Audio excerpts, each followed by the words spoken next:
Goodness, that is so good.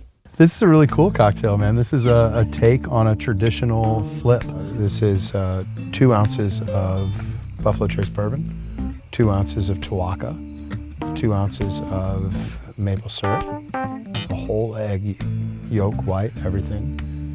We'll shake that mixture dry, no ice, and then pour that over a half a beer, preferably a dark ale or dark lager. I like something local.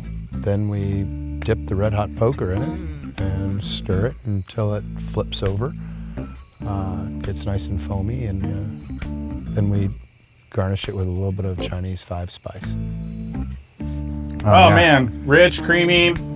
I love it. I mean, bourbon, it's delicious. Yeah, nice and sweet, nice and full. Cheers. Yeah, cheers. Goodness, that is so good.